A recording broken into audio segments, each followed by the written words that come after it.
სოჭის საორგანიზაციო კომიტეტის ვიცე-პრეზიდენტმა სეკაჩოვმა ქართულ მხარეს ოფიციალური წერილი გამოუგზავნა. სეკაჩოვი ერთის მხრივ აცხადებს, რომ ოლიმპიადაზე არავინ იქნება აკრედიტებული აფხაზეთის და სამხრეთ ოსეთის სახელით. მეორეს მხრივ იმავე წერილში წერია, რომ სააკრედიტაციო სიაში ქვეყნები შეტანილია რუსეთის კლასიფიკაციის საფუძველზე.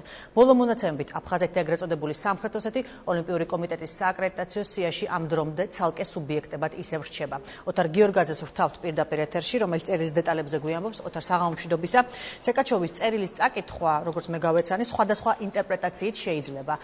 ოთარ, საინტერესო რა დასკვნა გამოიტანეს იგივე წერილის წაკითხვის დროს, თუნდაც იგივე სპორტის სამინისტროში.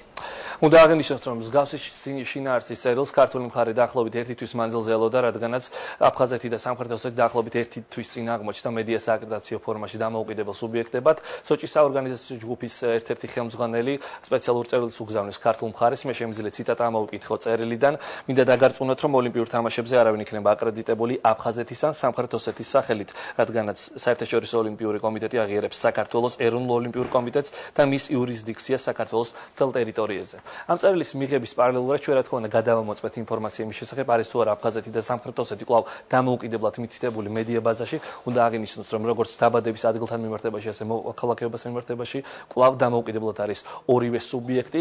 თემაზე კომენტარი გააკეთა ლერი ხაბელოვმა, რომელმაც აღნიშნა, რომ ფაქტობრივად გამოირისხა, რომ რუსეთის პოლიტიკურ თამაშებში არის ჩაბმული ამ წერილის პარალელურად, თუმცა ჟურნალისტებმა ასევე დაუსვით შეკითხვა მას იმის შესახებ, აქტუალური არის თუ არა კვლავ ბოიკოტის თემა და რას ნიშნავს ზოგადად პეტიცია, რომელიც საკმაოდ დიდი პოპულარობით სარგებლობს საზოგადოებაში და რომელსაც უკვე 10,000 ხელმომწერი ყავს მის წინააღმდეგ, რომ ქართული დელეგაცია არ გაემგზავროს სოჭის ოლიმპიურ თამაშებზე 2014 წლის თებერვალში რუსეთში.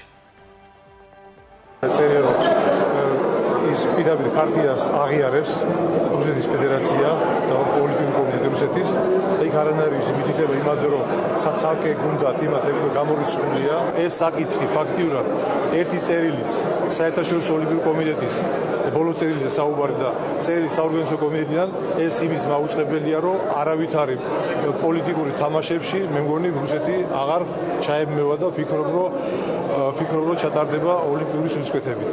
როდესაც აყენებს საკითხს, რომ სპორტსმენმა უნდა მიიღოს მონაწილეობა თუ არ მიიღოს ოლიმპიურ თამაშებში მონაწილეობა, მე აღვითქვავს ეწოდათ. რომ მოვიდა წერილი უკვე ბევრ ამას ნიშნავს, მაგრამ ჩვენ კიდევ ერთხელ ვიმოქმედეთ იმ სიტუაციიდან, რა სიტუაცია შეიქმნა, გავეცნობით ამ წერილს და შემდგომ ეტაპზე გამოვიდანთ ისეთ გადაწყვეტილებას, რომელიც საკეთილდღეო იქნება ჩვენი ქვეყნისთვის. შეიძლება თუ არა ბოიკოტის საკითხი კვლავ ისესებში. დღესდღეობით ბოიკოტი არ რჩება, იმიტომ რომ ეს წერილი დღეს არის მოსული და ამიტომ ესე ღირსიერად გადაწყვეტილების მიღება ჩვენ მთავრობაში არ ხდება.